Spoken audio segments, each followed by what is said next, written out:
You're listening to Dirty Feet, a podcast from No More Radio. Vous écoutez le podcast Dirty Feet sur les ondes de No More Radio. Hosted by, animé par Allison Burns, JD Papillon, et Stéphanie Morin-Robert. Stay tuned. We're gonna move you.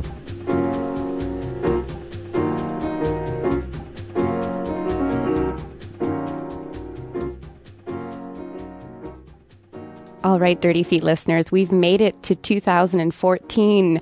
We celebrated our one-year anniversary just in November of 2013, and this is our first episode back in the new year. And as we're, lapping ourselves now, it's come to the point where we're starting to have, our annual favorite episodes and repeat topics as the events return in the following year.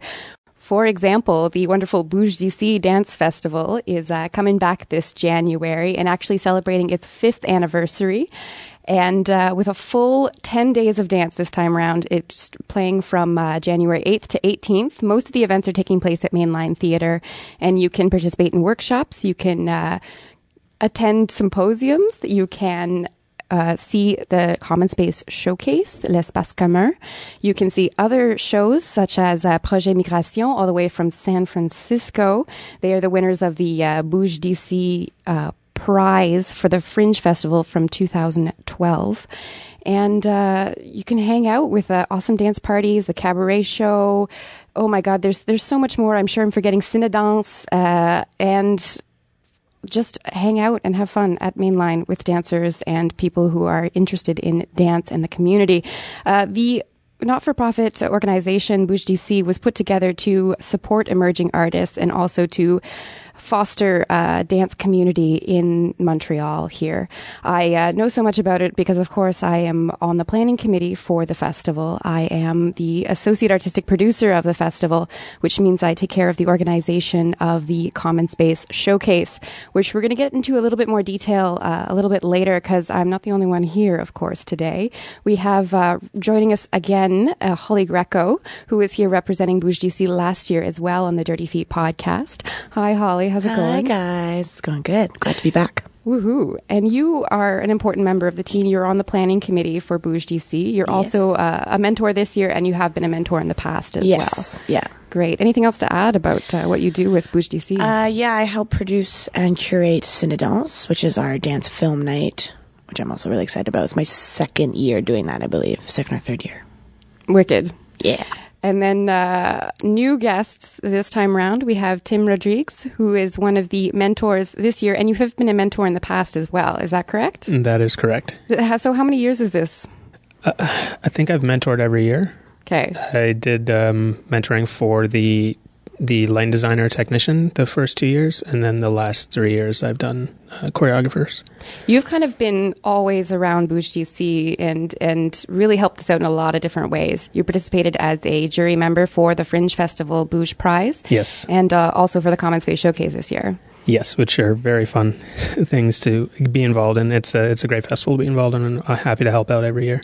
Great. Well, thank you both from the Bouge perspective and from the Dirty Feet perspective for being here today. We also have another mentor with us today, Hannah DeRosio, and this is your first year mentoring. This is my first year mentoring. Wonderful. Maybe we'll get a little bit more in detail about who you guys are as artists and individuals a little bit later. I do want to finish off the table here because we're lucky to have one of the choreographers for the Common Space Showcase here as well, Céline Jolin. Thank you for being here. Hello. And of course, this is your first time participating in Bouge DC. Yes. Wonderful. And you're from Concordia University, is that right? Yes. Wonderful. Of course, hi JD, you're here too. Hi, Happy New Year, everyone. Just mentioning this. So that's it. You know who's in the room now. So I'd like to jump right back to Céline. So the Common Space L'Espace Commun Showcase is where we take a minimum of 6, sometimes up to 10. I think in the past we've had as much as 10 people participate in the showcase. And you have to submit a work that you've already put on stage to be reworked and produced by Bouge DC in the showcase in our festival in January. And this process starts in the fall and goes all the way to January. And I would like to get your perspective, Céline, on what the process has been so far. Another really important part of it, of course, is that we pair you with a mentor. As we've been mentioning, the mentor sitting around the room, Hannah, is actually your mentor. So at first, what really interested me in the idea to try Bouge DC, it was the idea of rework a work I did, a choreography, and just find a new way to experiment it and explore it and just change things completely. And it's really like, and even it changed even more than I thought it was going to be. So it was really, it is really interesting that I have an idea in mind on the change it could be. And after that, it just built more and more. And now it's just a new idea completely almost. And also, Anna was a great help also for the comme œil extérieur. Because the difficulty in my part is I am dancing also in my choreography. So sometimes I lack maybe of the perception sur ma propre pièce. So Anna is a big help on that. And I'd like to hear more about where you were in your career, in your studies, when you applied to Bouge DC for Common Space. I'm in my second year at Concordia. So that the work I created at first on my first year and in the spring. And I just wanted to re-explore it. So when I began to my second year, I was like, it's a good opportunity to start right away and try Bouge DC. And you came at dance from a different perspective from most people. You did something else before doing dance. Yes. So you went to the circus school, the National Circus School. 1 year, yeah. How has this influenced the work that you're presenting this year at Bouge? When I was at circus school, my specialty was clown. So I think I had more the playfulness in the work I'm doing for Bouge DC, the idea of playfulness. I don't have like the clown essence because it's really completely a different thing. But I think I have also the vulnerability. So has the clown too. And I really discovered that in my work, I think with the help also of Anna, just the idea of vulnerability and playfulness and connection between like the two characters. So, I mean, for now, for the Bouge DC, it's not really like the exploring of the mixing of the clown and dance, even if it's one day my goal. But I'm trying to play with more the playfulness, the gimmick between peoples.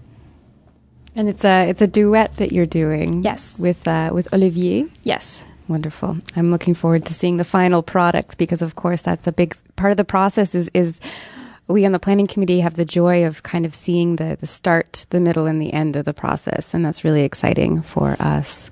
Hannah, I would love to hear about your artistic background and kind of what caliber we have for our mentors there.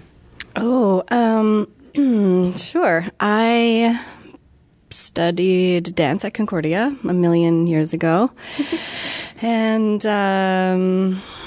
after that, I went and did an art education degree because I thought I wanted to be a teacher.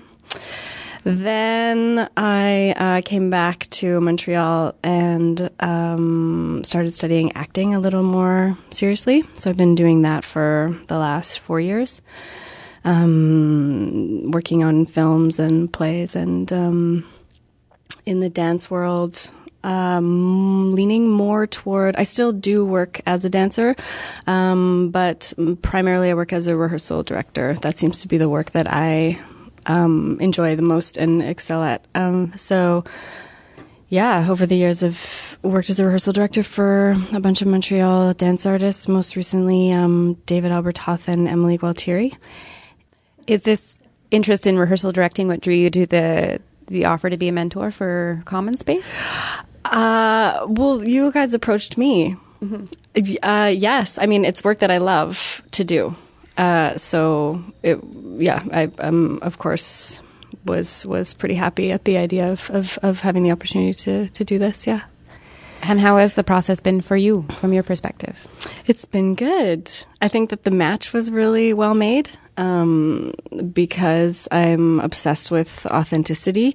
And in authenticity, there's a lot of vulnerability on stage. And Céline and her dancer, Olivier, are very open. They're not scared to go there. They're very open to, she as a choreographer also very open to change and trying things, and so it's makes my work kind of a pleasure because I can play and work to find that authenticity, that connection between the dancers. So it's been good. It's been good. And from our repeat mentors over here, I'm wondering if you could fill us in on what it's like, what the differences are this year, or what it's like to do the process over and over again. Does it change? I think it changes for sure. I mean, it completely changes with a different artist every year. Different movement quality, different phrasing, different intentions, different narrative, what have you. This was specifically different this year for me because Julia had a second mentor. Technically, I'm the second mentor. She had a first mentor, Thea Patterson, who I think really challenged her in her intention and the statement she was making. I don't know if I should give it away what her piece is all about. Maybe we'll keep that a secret. Get viewers wanting more.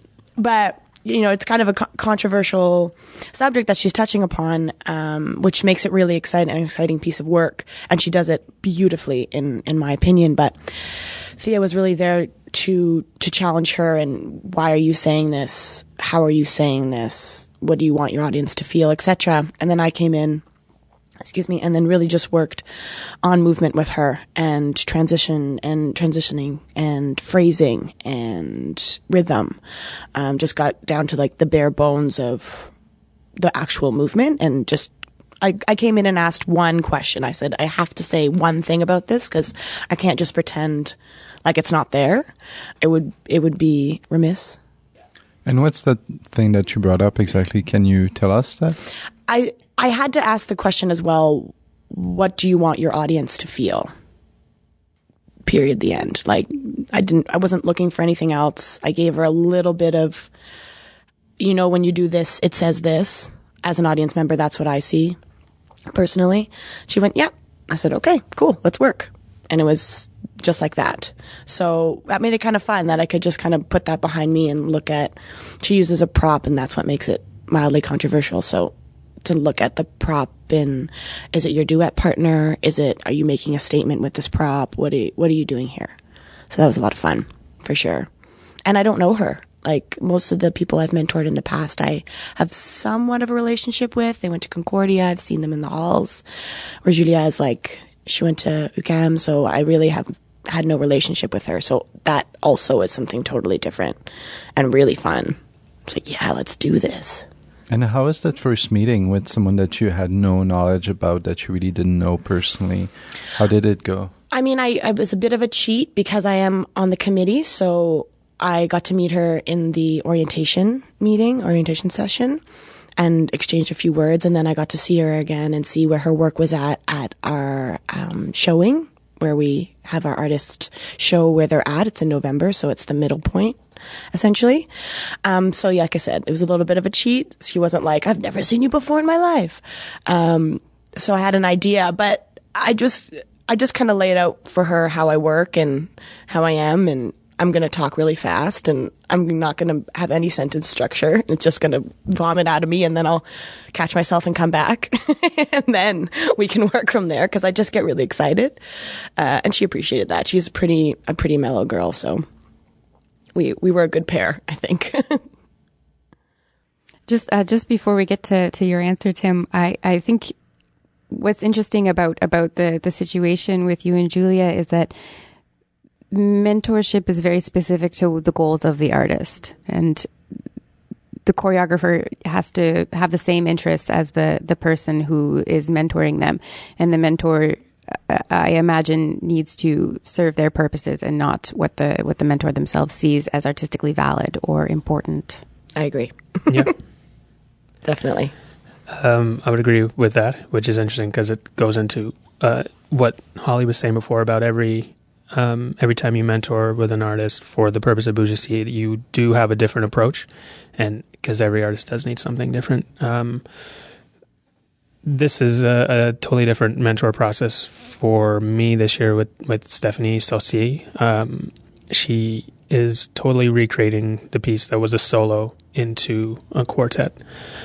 So there are a lot of things that she needs help with in terms of building the piece out, but she's not looking for direction. She's kind of looking for reassurance and helping somebody that helps her not get too lost so that she can keep building, because she already has such a good structure and she knows where she wants the piece to end up.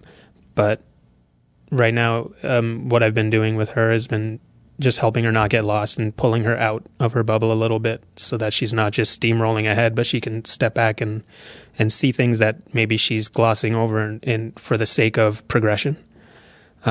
So every time you work with somebody, you have to identify what it is that they're going to need to be successful in their own mind, like reach their own goals.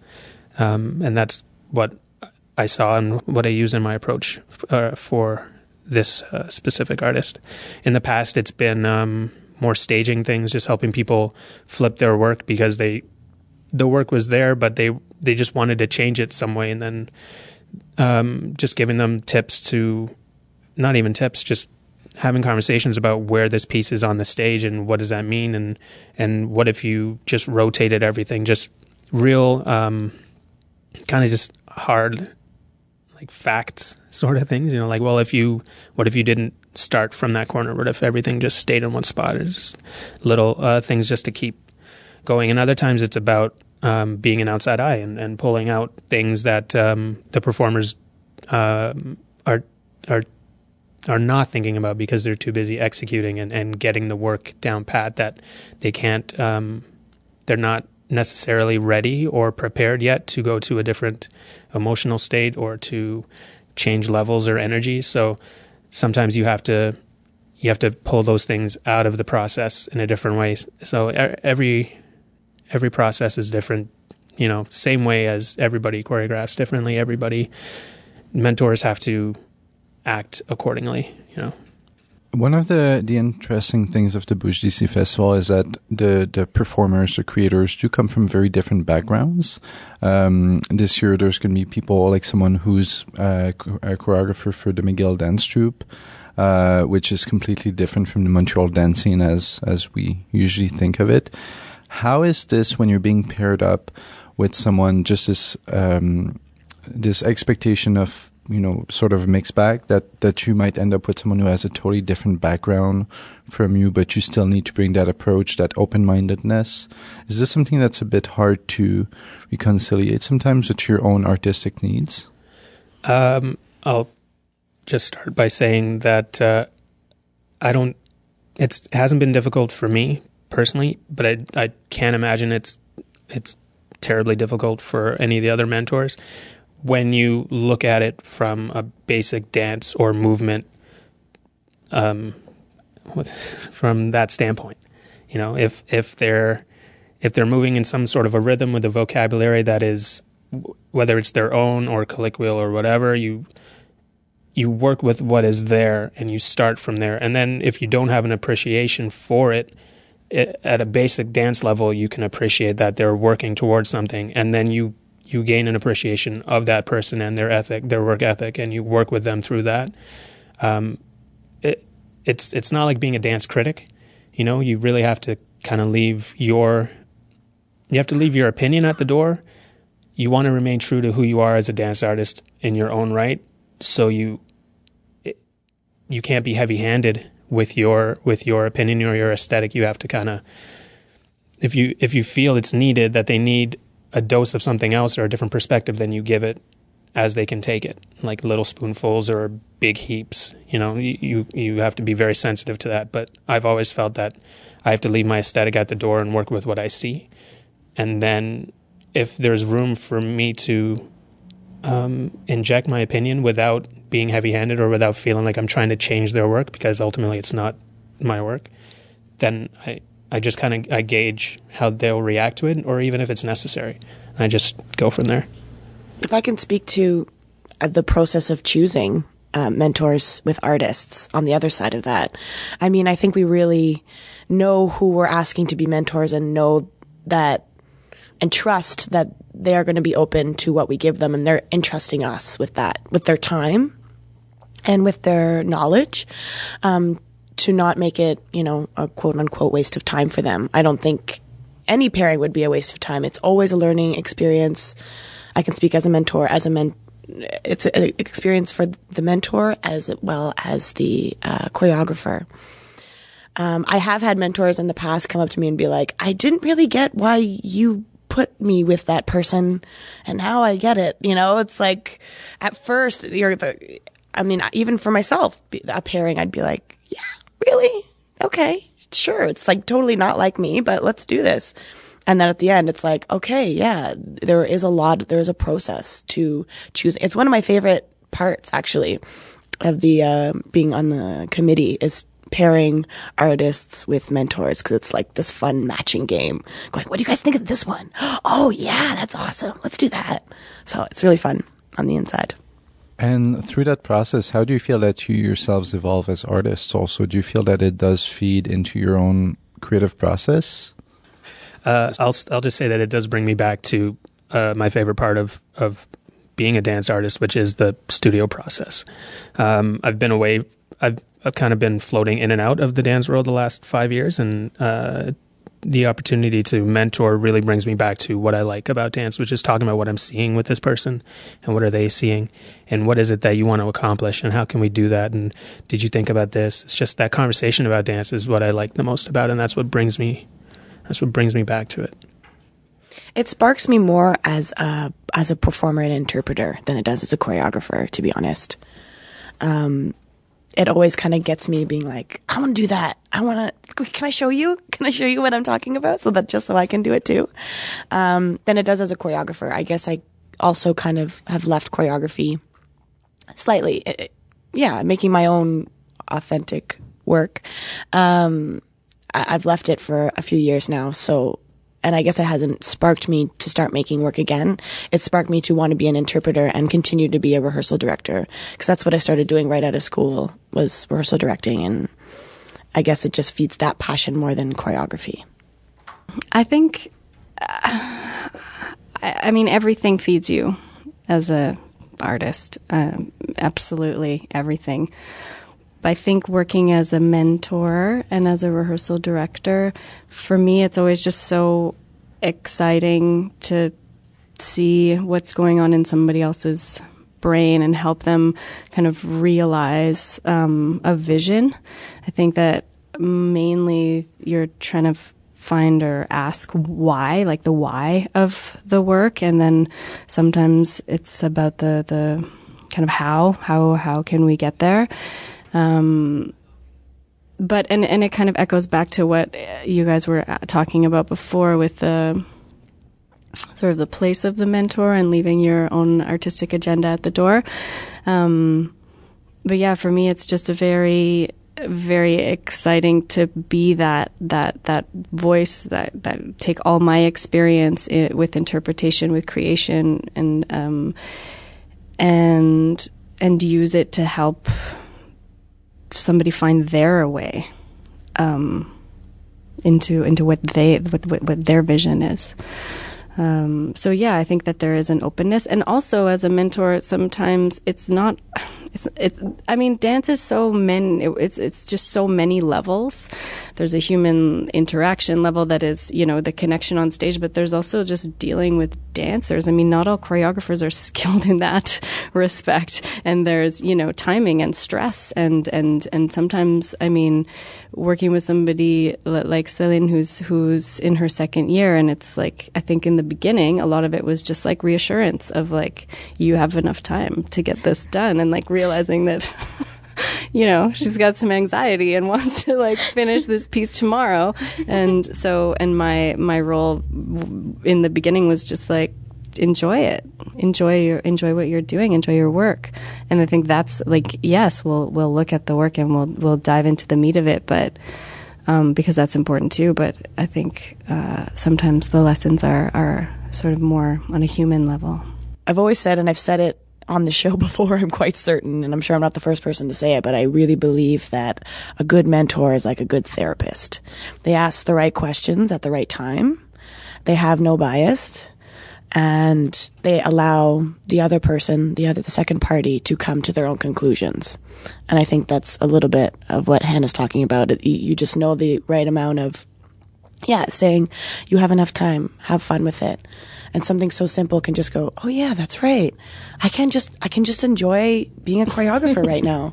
I don't need to worry about that. Or it's like, why did you choose to do this? And then you watch their brain melt out of their ears because they hadn't considered that point yet. You know, it's just something as simple as that. But I like to make that comparison. I like to think I have a PhD. We've been talking about this mentorship process that happens one-on-one between the mentor and the artist in the studio. And there's another part of the process where Holly mentioned it briefly, the feedback session that happens about midway through, where we gather everyone together. All the choreographers show the most recent version of their work, where they've come in their process, in front of all the other participants in the showcase and the planning committee and the mentors who are available. I know that Hannah and Holly were both there this year, along with myself. And Celine, you showed your work at that point. Yes. What was your perspective on that experience? At first, I was saying like, "Oh my God, I'm not prepared. I'm not finished." I was really like, I was sure I was not advanced enough. And I mean, I realized like, no, okay, I'm advanced enough when I see like I'm still in the process, and it was the same way for everyone. And it was a good. Well, for any showing, I always had to do it, always being the same way. At first, I was like, I'm not prepared. I will have bad comments. And at the end, I always receive good, constructive comments. And that help me and guide me and me rassure that I am on the good way and that I just have to continue what I am doing.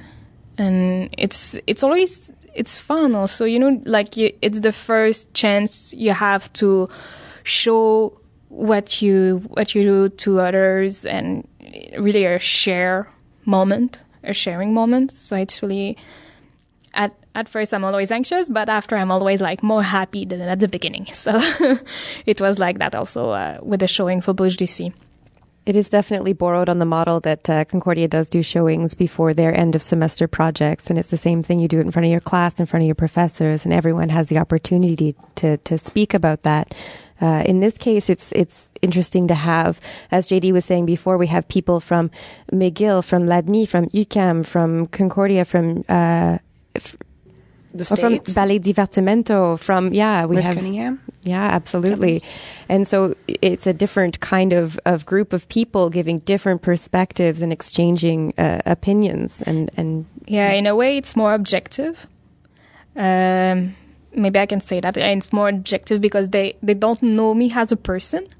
So, you know, that the comments they are saying, they are sincere, and it's really through your piece and not through, like, you. So, you know that what they're saying, it's really what they think, and so there's no second thoughts about what they're saying. So it's clear and helpful.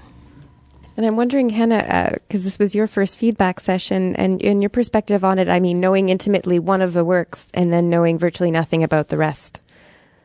I should say that I was late and I missed quite a few of the pieces, but I did get to see three or four. It's great. I mean,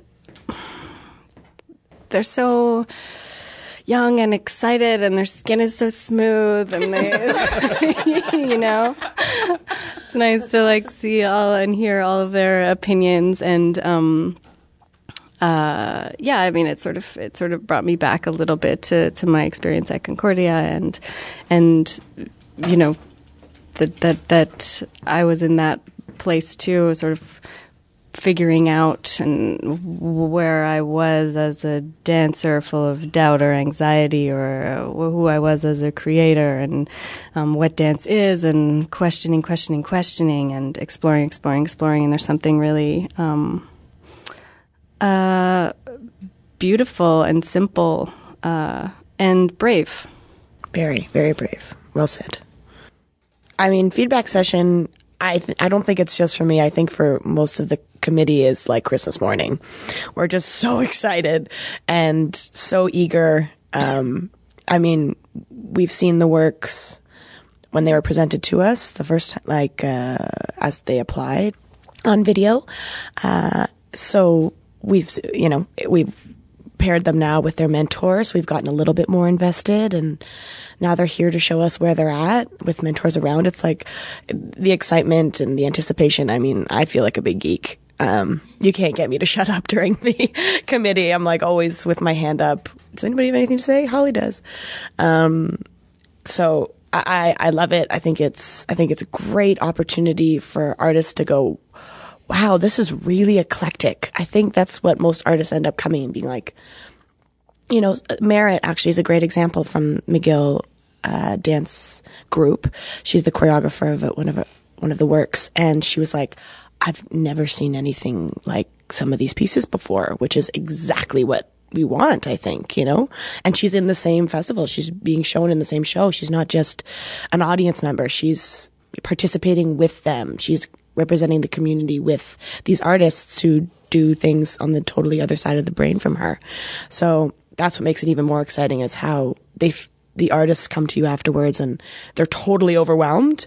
But as Celine said, they're really excited and feeling amped, which is, I think, exactly what we want. Although this year I didn't attend the feedback session. The last 2 years I was fortunate enough to, and like Holly said, it is a little bit like Christmas morning. It's the opportunity to see all the works and see what the festival is going to be, but also to lend another voice to the choreographers.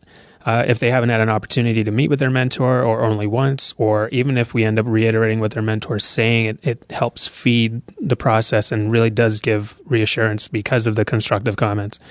And it really shows that there is a community of people that you can bounce ideas off of. I know sometimes not everybody's fortunate enough to create within a close-knit group, like an artistic family.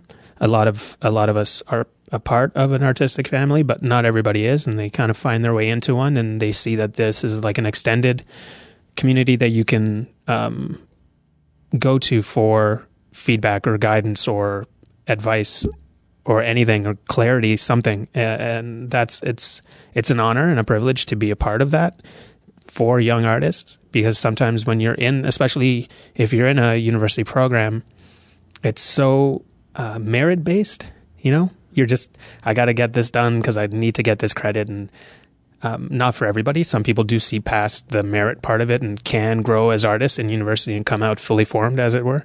But others are still looking for a little bit more of a lifeline to see that they can float in the community. And this is it's a good representation of that there are people there. And, because everybody wants to give feedback. Everybody's ready to just take in the work and just say, well, here's what we see, does that help? Or, just that conversation is super important. I think the feedback session in this particular process is extra interesting because you're starting with a finished work when you apply to the common space process. And then you have to show something relatively finished again in front of a new audience. And then at the end of the process, you're supposed to, show your final product or whatever that means. People have taken works from common space and move them further, put them on stage at Tangente, etc. But it's this kind of always coming to a conclusion and then moving past it and further and further and further. Tagging on to what you're talking about, Tim, about this step almost, I would like to get Celine's interpretation of that, because it is unique that you can apply to the Common Space Showcase as a student and not have a degree under your belt already going into the process and being a part of the showcase. And now that you still have time left at school, now why is it that you wanted to take this particular piece and rework it out of the context of school?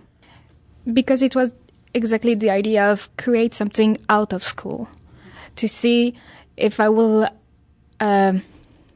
knew more about myself, about my creative way, being like really outside, because I feel there's really, for the moment, a difference between the university walls and the outside. I really want to have the experience of something not scholar, because the only experience I had to be on stage, it was always about scholar. It was cégep or university or, just from schools. And that was the only experience I had. I was really at first by curiosity.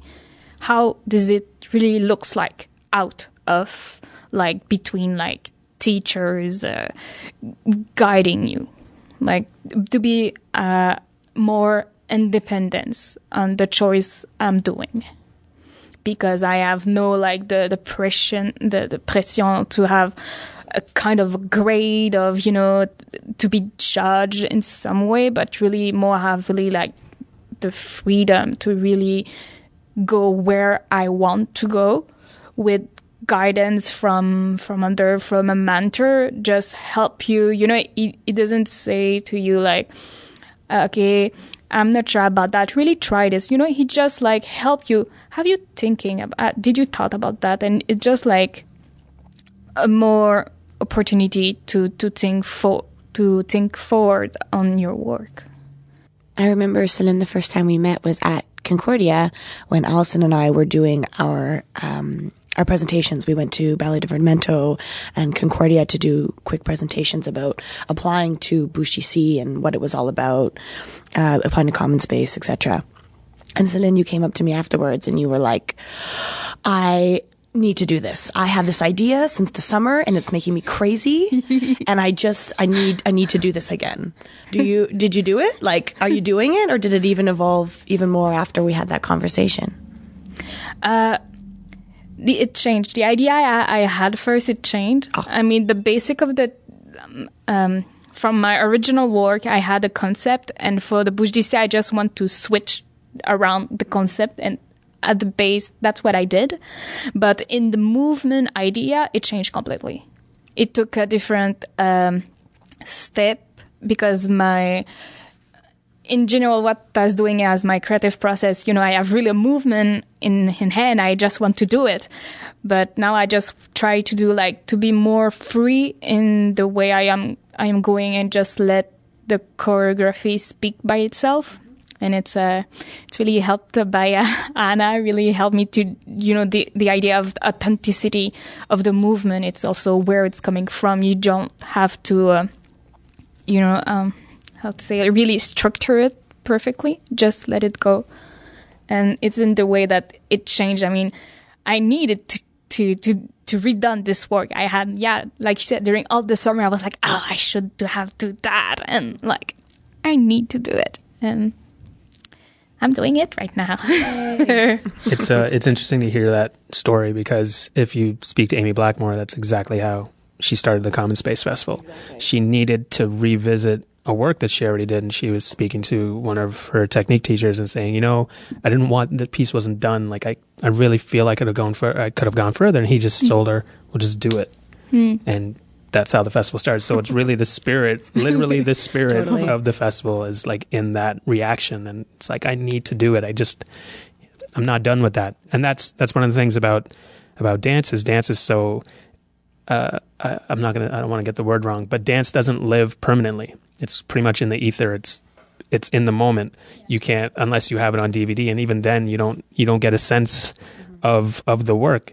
So whenever there's opportunity to rework or keep touring a piece or keep reworking it, you have to take it. And it's good that there is an opportunity for artists of any kind to come into a situation like this, to just get their hands on it again and really get back into it, because that's how dance lives on.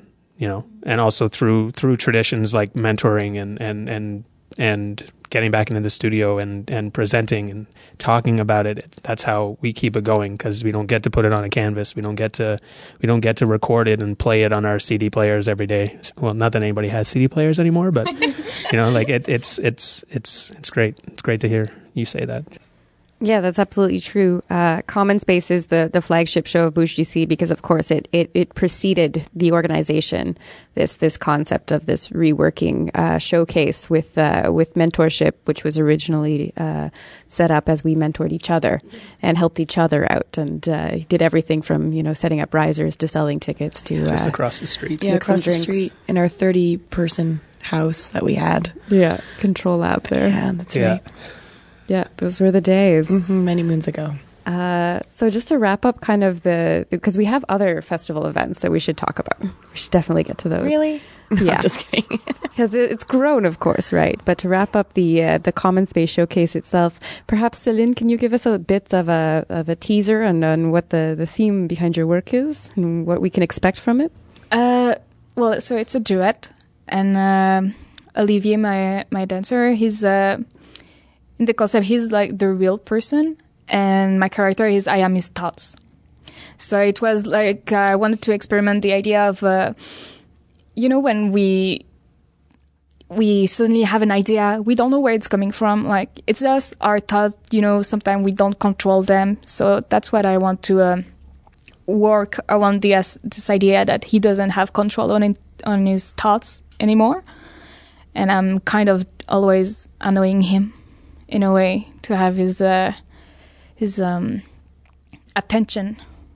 And yeah, it's more the idea of like gamic, like who's gonna have like the control or no, and the vulnerability between this relationship between our thoughts and everything what's going on in our head. So that's the basic of my concept. Perfect. So to see Céline's piece along with 8 other works from 9 other choreographers. To be clear, there's one piece that has been co-choreographed by a pair of artists. But so you're going to see 9 pieces in the showcase. The showcase opens on January 15th. That's a Wednesday evening at 8 p.m. We have showings on Wednesday night, Thursday night, Friday night that week. So that's 15th, 16th, and 17th. And then the 18th at 4 p.m. All the shows are taking place at Mainline. There is going to be a short intermission, and it should be a real good time. Thank you so much for being here, Céline. It was a pleasure. I would love to talk about the symposiums that are going to be a new addition to the festival this year.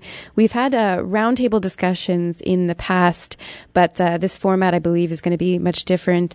And at the same time, Tim, if you could give us a little bit more about who you are, because we skipped that at the beginning of the episode, but I think this is a good opportunity for you to let us know who you are and why you're interested in putting this together. Tim Rodrigues. From Toronto, Ontario. I don't know how in much detail to go. I went to a fine arts high school in Toronto. I've been dancing since I was involved in dance since I was 8 years old. I studied at Concordia University 1,004 years ago. And I got involved with Common Space and the Bouge DC Festival pretty much at the beginning as sort of just a random advice giver to Amy Blackmore, and then it became more involved. Outside of that, graduated from Concordia, as I said before, went to the National Theatre School of Canada to study lighting design for a year. I've worked with various choreographers, dance companies, theatre companies, as a line designer, sound technician, stage manager, in and around Montreal, and toured for a little bit. Recently came back into production and mentoring and dance and all that. And so what's the deal with the symposiums this year? The symposiums came about as a flash I had. I invented the idea of symposiums. I know that in the first couple of years of the Bouge DC Festival proper, that there were roundtable discussions hosted, and it was only in the first year at Mainline, I believe, 3 or 4 years ago. And then it was I remember missing it and being mad at myself that I missed it. A couple months ago, I had a flash, having a conversation with my girlfriend. She's like, "What do you want to do?" I said, "I want to get paid to speak about dance. That would be amazing." And I wrote Amy an email and just said, "I'm interested in this and tell me what you think about it." And it's just a way of how I envision the symposium is dancers and choreographers and members of the dance community in a room really speaking about subjects or topics in dance right now, like things that concern us, things that pique our interest, things that we feel need to be discussed in an open way. Because I feel that maybe it's just from an outside perspective, as somebody that's kind of on the fringes, that I see things happening in a way that could be improved upon with a little bit of discussion or a little bit of tender loving care, as it were, just through conversation and reassurance. So I pitched the idea to Amy as a way of us. It's kind of like little state of the unions for the dance community, just to come together and talk about things that that need to be discussed, such as an idea of the idea of interpreters as co-creators, which is always a very large topic. Something that's been discussed on this show, something that's been discussed all around. It's just, where are we with that right now? The idea of our community. Are we in the middle of an artistic movement that we haven't been able to identify yet, or is everybody kind of creating in a bubble, and it just happens to be everybody's in the same energy and some work looks alike? Or are we actually all trying to express the same thing that our generation needs to get out? Even things as basic as, how do you self-produce? Like, how do you self-produce successfully? How do you create your own company or collective to move forward and to get out there outside of Montreal into the rest of Canada or internationally? Where are those opportunities?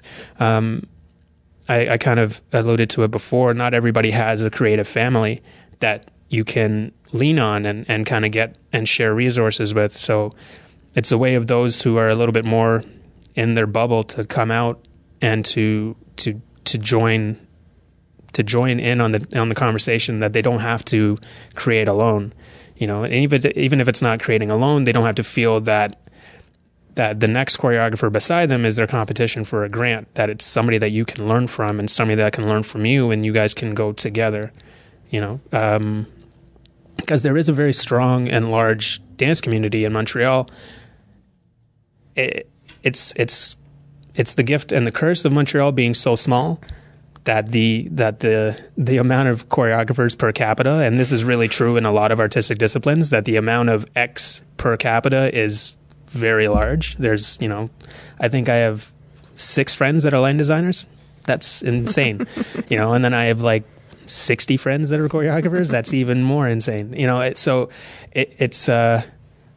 with all these people, there's no reason why we shouldn't be able to have conversations. And I just feel that there isn't enough of an opportunity to come together to have those conversations in a non-potluck format or a non-like dance party format. I think that there's room for an opportunity, because not everybody is a member of the RQD. Not everybody has gone through a university program. There are some people who just moved to town and they're looking to find a community or find a way in or find somebody to speak to. And I don't think another opportunity hurts. That's the basic of it. I think another opportunity is warranted and needed. And I'd like to be the person involved in that. And I think Bouge is a great place for that to happen. Just awesome. Oh, yeah. Dirty Feet's going to be there with a mic in hand. BTW. Sweet. We're really looking forward to that. I'm actually curious about what the format will be exactly. Like, how is it just going to be a roundtable discussion? Is it going to be speakers? For the first one, we're going to do a roundtable on a topic that is yet to be decided. In the future, we would like to have them on a more annual basis. Maybe not annual is probably not the right word, but on a more regular basis. What would be great is every month. host an informal conversation or bring in a speaker. In order to do that, we would like to be able to offer speakers something or give them an opportunity that goes along with the discussions. But for right now, for the first one, and we will go back to the roundtable format as in the years past, but it's really something that the Bouge group would like to have grow into something more than just a one-off. In order to go back to what I was saying before, to have this platform to come together and have conversations about it. It's a way of really expanding the mandate of Bouge d'ici. You're offering the free workshops, you're offering the mentorship and the to have your work produced again, and you're also offering what we hope to be a resource in terms of having conversations or it's almost like another workshop as well, right? For for the mind, but it's to have that opportunity added. So hopefully in the future, what I would like to do is to bring in different artists to speak about a topic that they happen to be an expert in, or artists that are in town and have like a talkback session like you would have after a piece or before a piece, where you could speak to that person about their work and sort of like a behind the scenes with this artist and really get into their mind state for that particular piece or for their past works or their seminal works, things like that. It's there's so many options with a format like this. And with those kinds of discussions, are you wondering or are you pondering the risk of going into something that is a bit too academic in vibe? Because I know that can turn some people off. Yeah. Whereas at the same time, this is something that is also lacking in Montreal.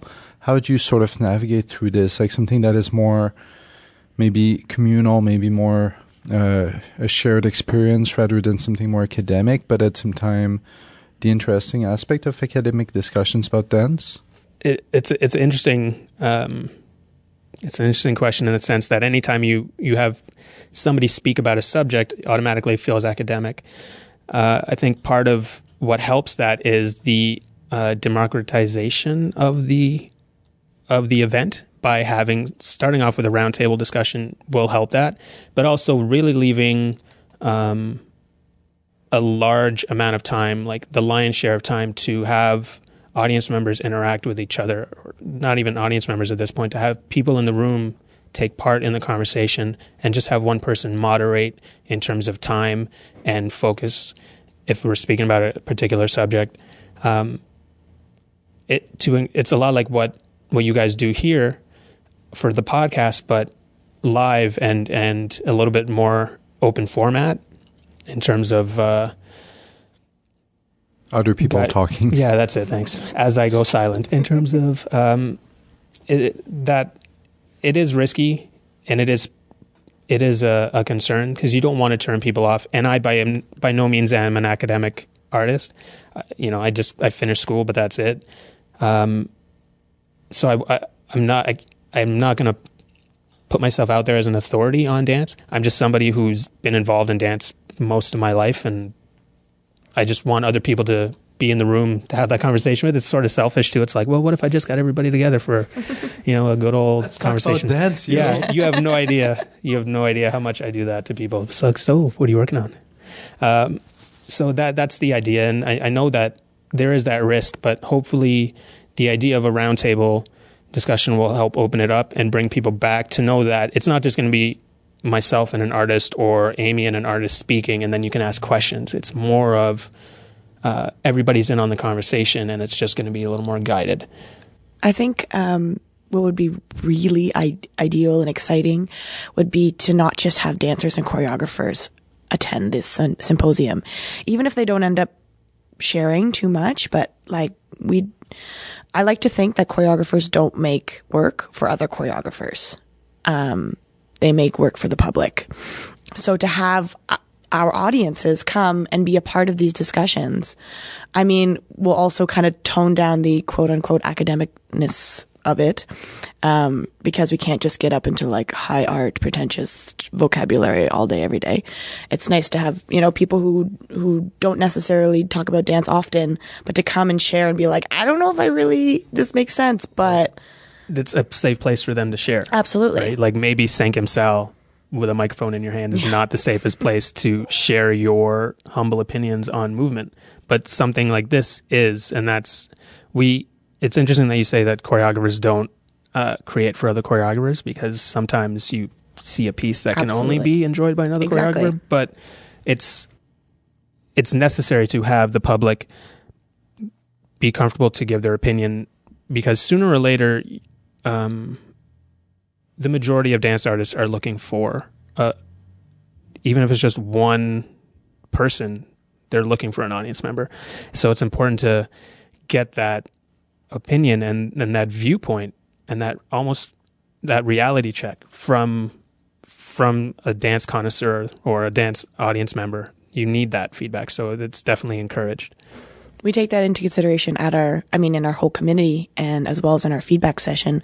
We have our general manager, Dom Roussel, who comes every year and speaks and gives his feedback. And it's always wonderful and refreshing. And I think it's really important to kind of anchor ourselves every now and again, with that kind of view. Absolutely. And as far as I understand, this symposium will be taking place on the 16th from 6 to 7 in the mainline lobby. And like I said, we're really looking forward to that. As far as other events during the week goes, perhaps, Holly, could you speak a little bit about Cinedance? Yeah, Cinedance, oh man, it's going to be so good this year. Looking through all the films, we were just so blown away with all the applications.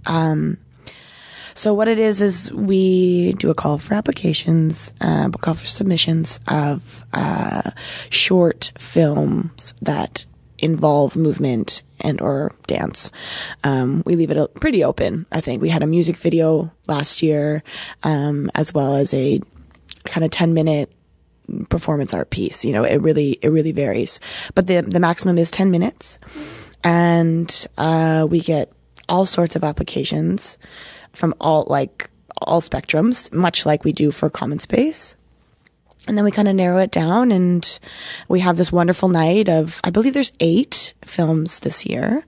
And we just have this wonderful spectrum of different kinds of movement and cinematography and colors and speed. It's just like the variety is really moving, because you can go that much farther in film, obviously.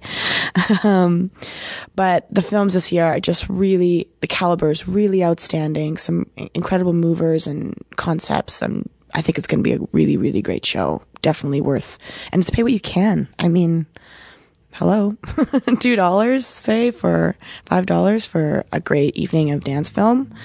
I don't think we're exposed enough to dance on film. So I'm happy to be a vehicle for that. And are the artists who are behind the works also going to be participating in the event this year? Yes. Last year we had them come and stand up at the front of the class and do a little presentation. No, they came up and got to say a few words on their film before it was shown.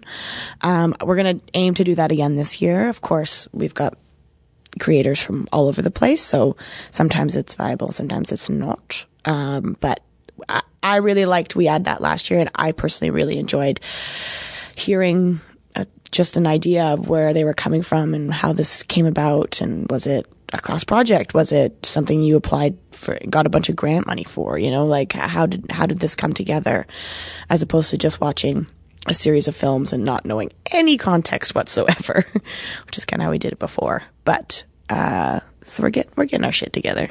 We're figuring it out. Hearing you talk about the variety of work makes me think too of the variety of styles in the festival. It is really a dance festival, and as an umbrella term, the Common Space Showcase tends to be a little bit more towards the contemporary angle, only because the process of reworking the piece we consider a contemporary process. We've had works in the past that are clown-based, breakdance-based, theater-based, so long as they can kind of undergo the same mentorship process that we've been speaking about in the first half of the program. So those works end up being a little bit more in the field of what would be touched by contemporary dance. And then throughout the festival, we have, of course, these videos that range in styles. We have a tap workshop. We have a yoga workshop. We have Karen Fennell's awesome event, So You Think That Was Dance, which is going to be featuring Works in Progress, I do believe. And that's going to be a late night event in the mini space at Mainline. We have Cabaret, of course, which is always a smorgasbord of wonderful things, where we invite the participating mentors and planning committee members or past participants of the showcase to come back and put something together. It's a much more casual evening with a host and drinks in hand, and followed by the Wicked Dance Party. And that, of course, is going to cap off our festival on the 18th. That's a Saturday night, but of course at 8 p.m. The best way to find out more details about any of the events in the Bouge DC Festival would be on Facebook. You can go to facebook.com/BougeDC and check out all the events we have listed there. And again, it's from January 8th to 18th, 2014. Not to be missed. Perhaps before we go, Hannah, you're still here, and I appreciate that you're part of this discussion today. And I would love to hear what has been your perspective or participation in Bouge DC before being a mentor for this 2014 edition of Common Space. Well, I taught a yoga class for you guys, I think last year, some dance yoga, vinyasa-based yoga at the Lululemon studio, which was fun. And I also stepped in as an outside eye for, I don't know her last name, Maxine Segalowitz, when Emily Gualtieri was her mentor, because she is so theatrical, and that's something that I have a lot of experience with. So Emily kind of called me in. So I got a sort of a little taste test of what it is to be a mentor before this year. Cool. Oh, yeah, and I can't forget that we also have a confabulation as part of the festival. We also have a Dr. Sketchy as a part of the festival, which will be a live drawing event. Holy Toledo, really, you just got to check out Facebook because there's so much going on. Thank you all for being here today. We've been speaking with Céline Jolin, Hannah DeRosio, Holly Greco, and Tim Rodrigues about Bouge DC, the 5th anniversary edition. Thanks so much. Thank you.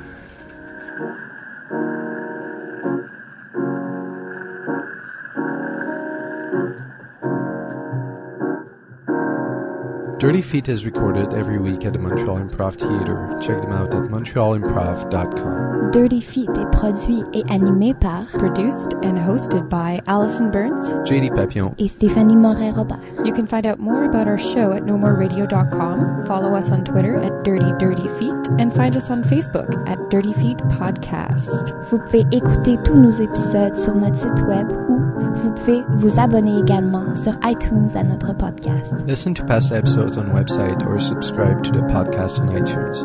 While you're there, be sure to give us a rating or leave a comment to help us spread the word. Tune in next week for a whole new show.